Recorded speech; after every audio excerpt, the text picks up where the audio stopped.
Hello friends, this is Avantika Sharma. You guys are watching Legal Ace. Welcome to our YouTube channel. If you have not subscribed the channel, so please subscribe the channel, hit the bell icon. Let's get started. तो दोस्तों आज के video में हम जानेंगे कि हिजाब case जो कर्नाटका हाई कोर्ट में पेंडिंग है, एक बुरखे को लेकर, एक हिजाब को लेकर, इसमें बहुत सारे कंट्रोवर्शियल्स हैं जिसके लिए पिटिशनर ने एक याचिका दायर करी है हाई कोर्ट के आगे कि it's essential to Islam protected by constitution. आइए जानते हैं इस पूरी घटना के बारे में कि ये कैसे हिजाब विवाद शुरू हुआ। हिजाब विवाद 1 जनवरी 2020 से शुरू हुआ। उस दिन उडुपी के एक सरकारी यूनिवर्सिटी कॉलेज में कुछ मुस्लिम छात्राओं ने हिजाब पहनकर क्लास में जाने के लिए रोक दिया गया। इसके बाद रेशम फारूक नाम की एक स्टूडेंट ने कर्नाटका हाई कोर्ट में ये कहते हुए याचिका दायर की कि हिजाब पहनने की अनुमति न देना संविधान के अनुच्छेद 14 व 25 के तहत उनके मौलिक अधिकारों का हनन है। 19 फरवरी को कॉलेज प्रशासन ने छात्राओं और उनके माता पिताओं और अधिकारियों के साथ बैठक की। हालांकि बैठक बेनतीजा रही। मुद्दे को सुलझाने के लिए कर्नाटक सरकार ने एक कमेटी का गठन किया है, लेकिन इस कमेटी का गठन इस हिसाब से किया गया कि जब तक कमेटी की रिपोर्ट नहीं आ जाती तब तक कॉलेज के नियमों को छात्राओं को मानना होगा। प्रशासन ने माता पिता को बताया कि छात्राएं परिसर में हिजाब पहनकर आ सकती हैं, लेकिन क्लास के अंदर उन्हें हिजाब उतारना होगा। वहीं माता पिता का कहना है कि उनके बच्चों को हिजाब पहन के आने का पूरा अधिकार है।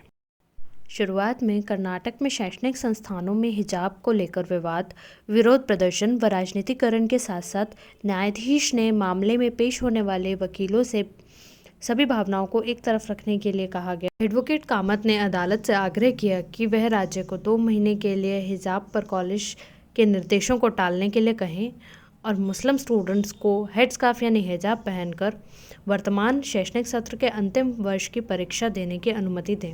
वहीं दूसरी ओर एडवोकेट नवादकी ने अपनी दलीलें पेश करते हुए यह कहा कि इस याचिका में कानून का एक बड़ा सवाल शामिल है कि क्या शैक्षणिक संस्थानों में हिजाब पहनने का अधिकार संविधान के अनुच्छेद 25 के तहत एक अधिकार है जो एक नागरिक को अपना दावा करने की अनुमति देता है या उसकी आस्था और धर्म की छूट देता है।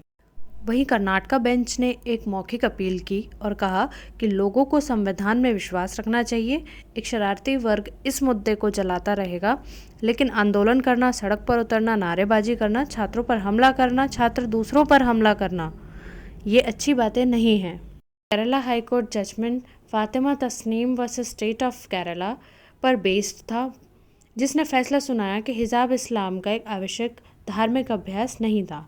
लेकिन इस पर भी कामत के अनुसार यह फैसला एक अलग संदर्भ में था और इसे कर्नाटक की स्थिति पर लागू नहीं किया जा सकता है। प्रतिबंधों के मुद्दे पर कामत ने जारी रखा, पोशाक पहनने का अधिकार अभिव्यक्ति की स्वतंत्रता के मौलिक अधिकार का एक पहलू है और सार्वजनिक व्यवस्था के आधार पर इस अधिकार को प्रतिबंधित करने की सीमा बहुत अधिक होनी चाहिए। और हैरानी जताई कि अगर कॉलेज के बाहर हिजाब पहनना एक पब्लिक ऑर्डर का इशू नहीं है तो कॉलेज के अंदर यह मुद्दा कैसे हो सकता है। वहीं दूसरी ओर एडवोकेट जनरल ने इन दावों का खंडन किया जिसे उन्होंने निराधार आरोपों के रूप में कहा गया।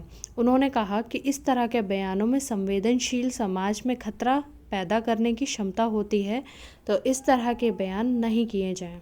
जस्टिस कृष्ण एस दीक्षित ने कहा कि महत्व के प्रश्नों को विशालता को देखते हुए जिन पर बहस हुई, अदालत का विचार है कि मुख्य न्यायाधीश को यह तय करना चाहिए कि इस विषय में एक बड़ी कमेटी का गठन किया जाए।